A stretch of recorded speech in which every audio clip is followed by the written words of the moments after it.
ကောင်မလေးကသူမရဲ့ချစ်သူကိုအံ့ဩသွားစေခြင်းလို့မိုင်ဘက်ကားတော့ကိုဆူတောင်းပလင်းလေးထဲမှာလှုပ်ဝက်ထည့်ပြီးမွေးနေ့လက်ဆောင်ဖြစ်ပေးခဲ့ပါတယ်။ဒါပေမဲ့ကောင်လေးကတော့ပလင်းထဲကစက်ကူကျဲလေးတွေကိုပဲမြင်ပြီးဒါဟာတန်မိုးနေတဲ့လက်ဆောင်တစ်ခုလို့ထင်သွားခဲ့ပါတယ်။သူကစိတ်မရှိတဲ့လေတံနဲ့ကောင်မလေးကိုဟိုတယ်ကိုအရင်သွားနေဖို့ပြောလိုက်ပြီးဒီအခြေအနေကိုအခွင့်ကောင်းယူကလက်ဆောင်ကိုဓာတ်ပုံရိုက်ပြီးတငယ်ချင်း group chat ထဲမှာကောင်မလေးကိုလှောင်ပြောင်ပါတော့တယ်။၃နှစ်တောင်တွဲခဲ့ပြီးမှဒီလိုတန်မိုးမရှိတဲ့အမိုက်တွေကိုလက်ဆောင်ပေးရသလားဆိုပြီးညီးတော်ပြတာပါ။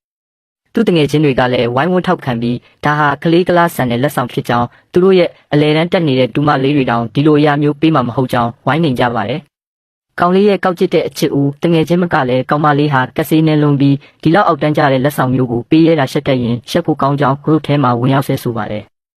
အဲ့ဒီနောက်သူမကကောင်လေးအတွက်အကန့်အသတ်ထုတ်စနီကာဖက်နှက်တစ်စုံပြင်ဆင်ထားတယ်လို့ပြောလိုက်တဲ့အခါကောင်လေးကချက်ချင်းဝမ်းသာအားရဖြစ်သွားပြီးမင်းတယောက်ပဲငါ့အပေါ်တကယ်ကောင်းတာမင်းကငါနှလုံးသားထဲမှာအမြဲတမ်းနံပါတ်1ပဲလို့ပြောလိုက်ပါတယ်။အဲ့ဒီအချိန်မှာပဲကောင်လေးကလမ်းဘေးမှာရပ်ထားတဲ့မိုင်ဘက်ကားကြီးတစ်စီးကိုလှမ်းမြင်လိုက်ပြီးတစုံတစ်ယောက်အတွက်ငွေနေ့လက်ဆောင်ပေးထားတာဖြစ်မယ်လို့တွေးကအားကျမနာဖြစ်ပြီး group ထဲကိုဓာတ်ပုံရိုက်ပို့လိုက်ပါသေးတယ်။အကွက်ချောင်းနေတဲ့ကောင်မလေးကလည်းချက်ချင်းပဲငါနောက်ပိုင်းချမ်းသာလာရင်ပထမဆုံးမိုင်ဘက်ကားဝယ်ပြီးနင့်ကိုပဲဘေးနားက special ကုန်းမှာထိုင်ခိုင်းမယ်လို့ဂတိတွေပေးပါတော့တယ်။ဒါကိုကြားရတဲ့ကောင်လေးကစိတ်ကြည်နက်သွားပြီးသူရည်စားပေးတဲ့ဆူတောင်းပလင်းကိုပို့ပြီးတော့တောင်မုန်းတီးလာမိပါတယ်။ဒါနဲ့သူကမွေးနေ့ပွဲမှာကောင်မလေးကိုအဆက်ခွဲဖို့ရုံမာတဲ့အစီအစဉ်တစ်ခုကိုတငယ်ချင်းတွေနဲ့တိုင်ပင်ပါတော့တယ်။တန်မိုးမရှိတဲ့အချစ်ဆိုတာဟာတာတစ်ခုပဲဆိုတာကိုကောင်မလေးသိသွားအောင်ပညာပေးချင်တာပါသူတငယ်ချင်းတွေကလည်းချက်ချင်းသဘောတူကြပါတယ်။မကြခင်မှာပဲကောက်ကျစ်တဲ့ကောင်မလေးနဲ့တငယ်ချင်းတစုဟိုတယ်ကိုရောက်လာကြပါတယ်။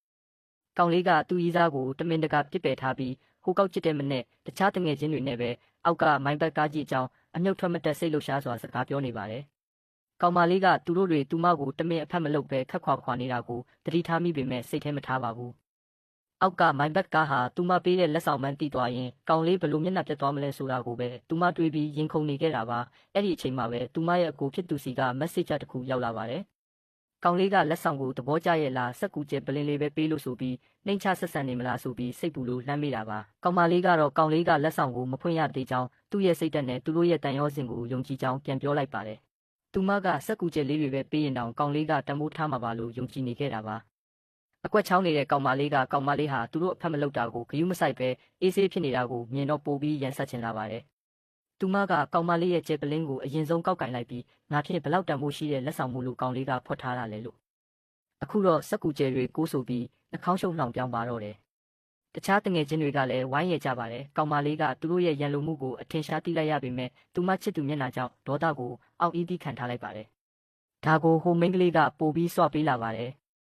်ဒါကောင်လေးရဲ့မွေးနေ့ပဲလေလက်ဆောင်ရဲ့တန်မိုးကအချစ်ရဲ့အနက်ဆိုင်ဆုံးကိုပြတာပဲအားလုံးပဲလက်ဆောင်တွေကိုအများအလယ်မှာထုတ်ပြကြဆိုဘသူလက်ဆောင်ကအရှက်ရဆုံးနဲ့ကြည့်ရအောင်လို့စိန်ခေါ်ပါတယ်အဲ့ဒီနောက်သူမရဲ့စနီကာဖက်နှက်ကိုအရင်ဆုံးထုတ်ပြပြီးကောင်လေးကိုချွဲနှဲစွာဖက်ကငါ့အတွက်တောင်ဒီလောက်ဈေးကြီးတာမဝယ်စည်းဘူးဒါပေမဲ့နင့်အတွက်ဆိုအားလုံးတန်ပါတယ်လို့ပြောလိုက်တဲ့အခါတငယ်ချင်းတွေကဒါမှတကယ်အချစ်စစ်ကွာစကားပဲပြောနေတဲ့သူတွေထက်အများကြီးတာတယ်ဆိုပြီးဝိုင်းမြောက်ပင်ပေးကြပါတယ်ကောင်လေးကလည်းအရန်အထီးတွေခံစားရတယ်လို့ဟန်ဆောင်ပြီးဒီဖက်နှက်ကိုတာမန်ချိန်တွေမှာမစည်းပဲထာဝရတင်စီထားပါမယ်လို့ပြောလိုက်ပါတယ်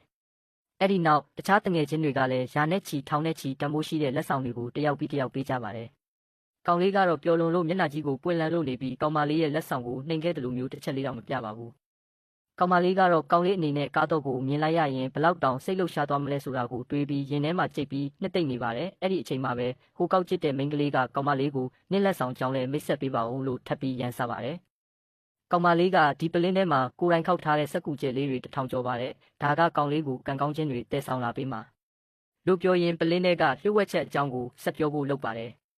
ဒါပေမဲ့ဟိုမိန်းကလေးကကြားဖြတ်ပြီးဒီကျယ်ရီအားလုံးပေါင်းရင်$10တောင်ပြည့်ရဲ့လားလမ်းဘေးကအမိုက်ပုံးထဲမှာတောင်ဒီထက်ကောင်းတဲ့လက်ဆောင်ရှာရသေးတယ်လို့နှိမ်ချလိုက်ပါတယ်တခြားတငယ်ချင်းတွေကလည်းချစ်လာကြည့်ရဲဆိုပြီးဒီလောက်ကဆေးနဲ့ရသလားဟန်ဆောင်လုံးနဲ့ဆိုပြီးကောင်မလေးကိုဝိုင်းဝန်းရီမော်လောင်ပြောင်ကြပါတော့ကောင်မလေးပေးတဲ့ဆူတောင်းပလင်းလေးကိုကောင်လေးကရိုက်ခွဲလိုက်တဲ့အချိန်ထိအထက်ကမေးဘတ်ကားတော့လေးထွက်လာတာကိုဘယ်သူမှသတိမထားမိခဲ့ကြပါဘူး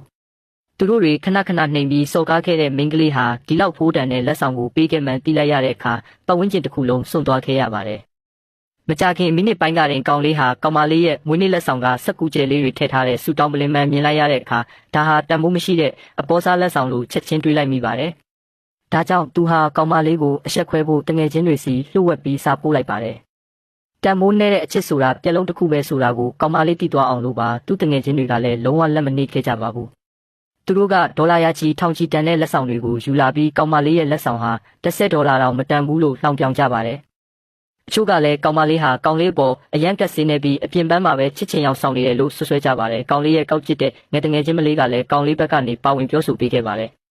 ကောင်မလေးရဲ့လေဘင်းကဆွဲကြိုးဟာကောင်လေးကဒေါ်လာ1000နီးပါးအကုန်ကျခံပြီးဝယ်ပေးထားတာဖြစ်ပေမဲ့ကောင်မလေးကတော့သူ့မွေးနေ့အတွက်ဒေါ်လာ30ကျော်တန်လက်ဆောင်ပဲပေးတယ်လို့ဆိုပါတယ်ကောင်မလေးဟာအရန်ကိုတွက်ကတ်လုံးပြီးဒီနေ့မှာတော့သူမရဲ့အောက်တန်းကျတဲ့လက်ကွက်တွေကိုလူအများရှိဖွင့်ချပြမယ်လို့ပြောပါတယ်ဒီစကားတွေကိုကြားရတော့မှကောင်မလေးဟာသဘောပေါက်သွားခဲ့ပါတယ်ဒီလူတစုတစ်ချိန်လုံးရဲရဲစောင်းစောင်းပြောနေကြတာဟာသူမပေးတဲ့လက်ဆောင်ကိုအပေါ်စားလို့ထင်နေကြလို့ဖြစ်ပါတယ်သူမကိုပို့ပြီးစိတ်ပြက်စေတာကတော့သူမရဲ့တငယ်ချင်းတွေကသူမကိုစော်ကားနေချိန်မှာကောင်လေးဟာဘာမှမဆိုင်တဲ့ဘေးလူတယောက်လိုအေးလူလူကြည့်နေကြတာပါပဲသူဟာသူ့တငယ်ချင်းတွေရဲ့အပြောကိုလုံးဝထောက်ခံနေတာသိတာပါတယ်ဒါပေမဲ့ကောင်မလေးဟာပလင်းထဲကမေဘက်စကားတော့အကြောင်းကိုဖွင့်မပြောခဲ့ပါဘူးအဲ့ဒီအစားသူမကလူအုပ်ကြီးကိုပြန်မေးလိုက်ပါတယ်ဒီကောင်လေးဝယ်ပေးတဲ့ဆိုတဲ့ဆွဲကြိုးဟာဒေါ်လာ900တောင်မပြည့်ဘူးဆိုတာရှင်တို့သိကြလားပြီးတော့သူ့ရဲ့နာယီစိတ်ကြိုက်ချုပ်ထားတဲ့ဝတ်စုံဖနက်နဲ့ရေမွေးတွေဟာကျမဝယ်ပေးထားတာဆိုတာကိုရှင်တို့သိရလားလို့မေးလိုက်ပါတယ်အဲ့ဒီအခါကောက်ကျစ်တဲ့မိန်းကလေးကအရှက်မရှိပဲပြန်ပြောပါတယ်နင်ကနင့်သဘောနဲ့နင်ပေးတာလေသူကတောင်းတာမှမဟုတ်တာဒါအပြင်ချင်းတွေတုန်းကကုန်ကြစည်တွေကိုလည်းသူပဲအကုန်စိုက်ထုတ်ခဲ့တာပဲအဲ့ဒါတင်နင့်လက်ဆောင်တွေအတွက်ပြန်ပေးဆက်ပြီးသားမဖြစ်သွားဘူးလားလို့ဆိုပါတယ်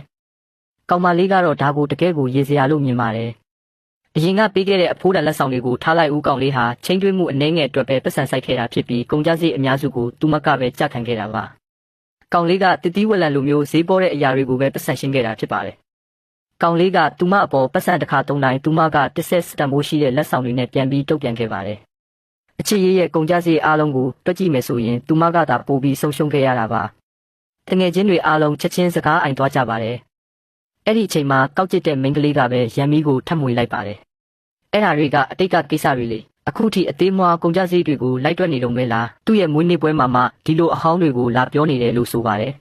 ဒီချစ်ရေးကနေသူကောင်လေးဘာမှအကျိုးမြတ်မရခဲ့ဘူးလို့ပြောတော့အခြားတငယ်ချင်းတွေကလည်းသူမရဲ့စကားကိုထောက်ခံကြပါတယ်ဒီနေ့ပေးတဲ့အပေါ်စားဆူတောင်းပလင်လက်ဆောင်ကိုဖုံးကွယ်ခြင်းလို့ပြီးတော့တံမိုးကြီးညစာကိုအလကားလာစားခြင်းလို့ကောင်မလေးကအတိတ်ကကိစ္စတွေကိုတမင်တက်တက်လာပြောနေတာလို့ဆွဆွဲကြပါတယ်ကောင်မလေးကတော့ဆက်ပြီးညှင်းခုန်ခြင်းမပြုတော့ပါဘူးသူမကကောင်လေးကိုပဲမင်းကောငါလက်ဆောင်ကိုအမိုက်လို့ထင်နေတာလားလို့မေးလိုက်ပါတယ်ကောင်လေးရဲ့အဖြေကတော့မမျှော်လင့်ထားစရာပါပဲသူကသူ့တငယ်ချင်းတွေရဲ့အပြောကိုညှင်းပယ်လိုက်ပြီးဒီလက်ဆောင်ကအမိုက်ထက်တောင်ဆိုးသေးတယ်လို့ပြောလိုက်ပါတယ်ကောင်မလေးရဲ့နှလုံးသားဟာချက်ချင်းပြိုလဲသွားခဲ့ရပါတယ်ကောင်လေးကသူမကိုလူအများရှိမှထပ်ပြီးပြောင်ပြောင်တင်းတင်းစော်ကားလိုက်တာပါကောင်မလေးဟာအရှက်မရှိတဲ့သူဆိုတာသူကြိုသိထားပေမဲ့ဒီအပေါ်စားဆူတောင်းပလင်းကတော့သူမရဲ့အနေဆုံးအဆင့်ကိုပြသလိုက်တာပဲလို့လှောင်ပြောင်ပါတယ်ဒါကိုမြင်တော့တငယ်ချင်းတွေကလည်းလှောင်ရင်ကြပါတယ်ကောင်မလေးဟာအလွန်အမင်းအရှက်ရသွားခဲ့ပါတယ်ဒါပေမဲ့သူတို့နှစ်ဦးရဲ့နှစ်အကြာကြီးတွဲခဲ့တဲ့တန်ရောစင်ကိုငဲ့ကွက်ပြီးဒေါသကိုထိန်းထားရင်းထပ်ပြီးရှင်းပြခဲ့ပါတယ်ဒီပလင်းတွေကစက်ကူကျဲအလုံးတူညကျော်ကိုငါရဲ့အားလက်ချိန်တွေမှာတလုံးချင်းစီတေချာခောက်ခဲ့တာဒီလက်ဆောင်မှာမင်းပေါ်ထားတဲ့ငါရဲ့3နှစ်တာအချစ်တွေအားလုံးရှိနေတယ်ငါအချစ်ကရိုးသားဖြူစင်နဲ့ငါဘာမှရှက်စရာမရှိဘူးလို့ပြောပါတယ်ကောင်လေးကတော့ဒေါသတကြီးဖြစ်သွားပြီးကောင်မလေးဟာနောက်တမရသေးဘူးလို့အော်ဟစ်ပါတော့တယ်ဈေးပေါ်တဲ့ပလင်းတစ်လုံးနဲ့တံမိုးကြီးညစာကိုလာလဲဖို့ကြိုးစားနေတာဒါဟာတက်တွက်ကတာပဲလို့ပြောပြီးသူဟာရွှန်ရှာမုန်းတီးစွာနဲ့ဆူတောင်းပလင်းကိုကျမ်းပြင်ပေါ်ရိုက်ခွဲပစ်လိုက်ပါတယ်ပလင်းလေးကွဲကြည့်သွားတာနဲ့အမျှကောင်မလေးရဲ့နှလုံးသားလည်းအစိတ်အမှုန်မှဖြစ်သွားခဲ့ရပါတယ်ဒါပေမဲ့အဲ့ဒီစက်ကူကျဲလေးတွေကြားထဲကနေမေဘက်စကားတော်လေးထွက်လာတဲ့အခါမှာတော့ပတ်ဝန်းကျင်ကလူအလုံးစွန့်မြင်တက်သွားကြပါတော့တယ်